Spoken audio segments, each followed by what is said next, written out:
नवी मुंबई महानगरपालिकेने 25 फेब्रुवारीला खोपोली इथल्या इमॅजिका वर्ल्ड या ठिकाणी 2017चा शासन निर्णयाला बगल देऊन सहल आयोजित केली होती। त्यात एक 13 वर्षीय आयुष सिंगचा मृत्यू झाला। या संदर्भात महानगरपालिकेला आम्ही जाब विचारलाच आहे आणि आज इमॅजिका वर्ल्डला नवी मुंबई आणि रायगड मनसे मिळून आपण एक निवेदन दिलेलं आहे।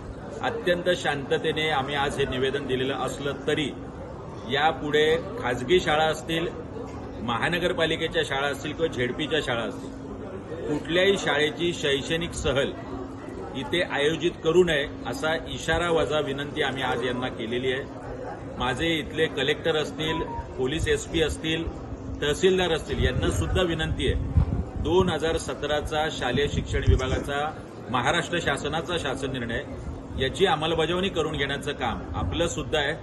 आम्ही सुद्धा आपल्याला पत्र देणार आहोत, पण याच्या मृत्यूला सर्वस्वी महानगरपालिका आणि इमॅजिका वर्ल्ड हेच जबाबदार आहे। यापुढे जर कुठली शैक्षणिक सहल आली तर इमॅजिका वर्ल्डला मनसे स्टाईल दणका दिल्याशिवाय महाराष्ट्र नवनिर्माण सेना स्वस्थ बसणार नाही, एवढा सुद्धा इशारा निश्चित देतो।